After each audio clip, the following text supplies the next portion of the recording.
Good morning, I'm Brian Reagan. This is Hi, Kelly.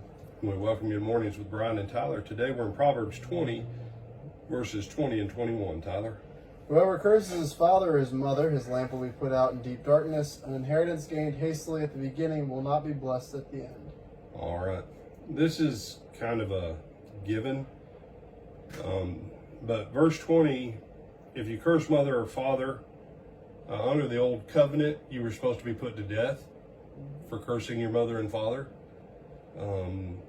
So yeah, your lamp is supposed to go out in utter darkness, but it also typifies a life of disrespect and a life of rebellion, that if the person doesn't amend that before it's too late, they'll probably end up being shot dead by someone or knifed or something like that. Because when you have that level of disrespect and it typifies your life, you're going to be at odds with pretty much everyone forever. And eventually that kind of lifestyle generally puts you crossways of either bad people or law enforcement, and someone's going to end up shooting you or killing you. It just is what it is. 21, I think about this, and I think about things like lottery winners. An estate quickly acquired in the beginning, right? If you don't have the ability to control wealth, you will not keep it. It is what it is. The blessing of the Lord makes rich. You say, but I've known some really righteous people, Brother Brian, but they weren't rich when they died.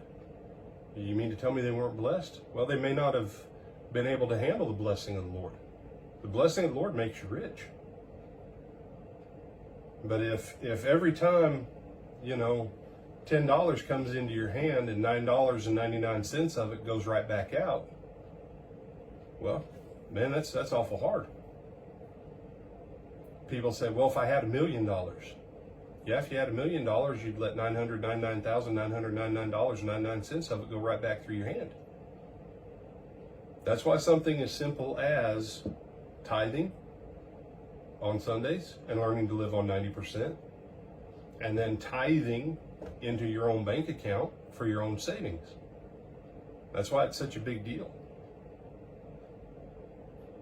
Your ability to handle resources affects you tremendously. And so, when he says it will not be blessed in the end, because there won't be anything left to bless. If everything that comes in, you consume it as soon as it comes in, or you consume even more than what you have, there's nothing there.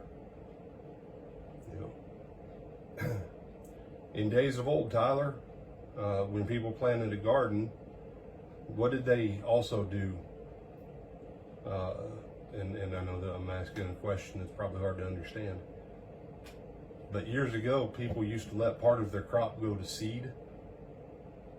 They didn't harvest all of it. They let part of it go to seed so that they'd have to plant for the next year, so that they could have food for next year. But in our society, what do most of us do all the time? Yank it all. Yeah, we yank everything, we eat it all. We strip everything as much as we can. And that's the mindset of capitalism.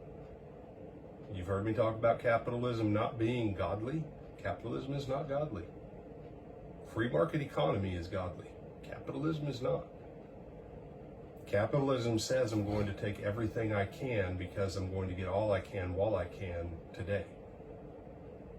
That's always a problem, because someone is left with nothing. And it creates a society that devours itself as time goes on. You have to hold back in order to have something to sow, in order to reap a harvest for the next year. That's where blessings come. So, some other thoughts? No, sir. With that, I'm Brian Reagan. This is Tyler Kelly. We bid you good morning.